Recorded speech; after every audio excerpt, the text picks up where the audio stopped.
This is going to be my honest review of the Shure MV7. So this right here is how this mic sounds on a flat EQ profile.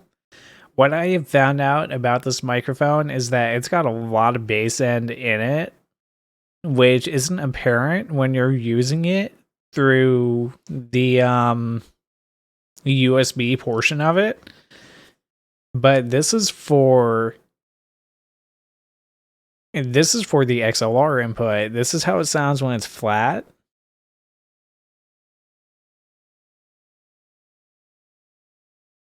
And this is the EQ that I EQ'd it to.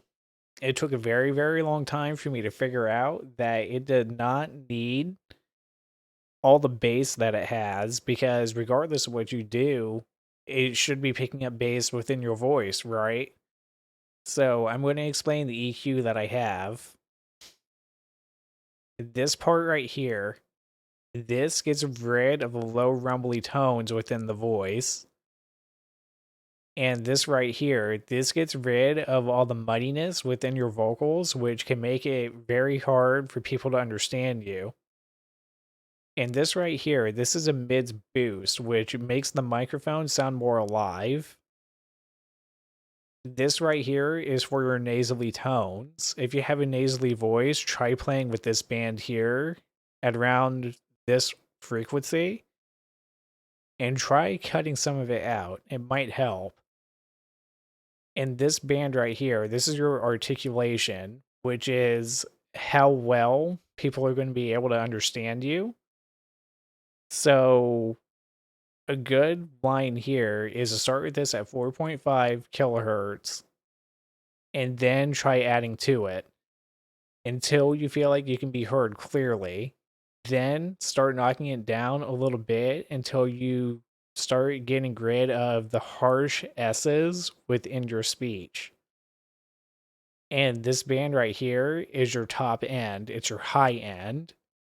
If you need more high pitch within your voice, this is what you would add. But I found for my voice, I don't need it. And this, the compressor, this compression ratio is actually at 8:1.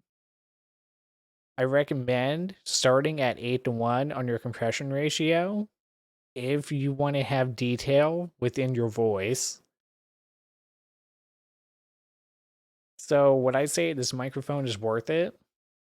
It can be, but you really, really, really have to play with the EQ and the compression to get this mic to sound right.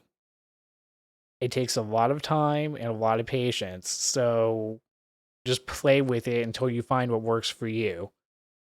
I find that this is what works for me because this is actually how I would sound if I were talking to you like in person. Like if I was like literally in the room talking to you, this is how I would sound.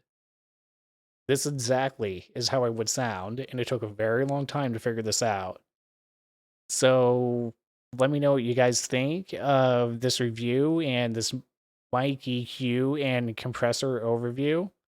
And I will see you guys on the next video. Have a good day, everybody.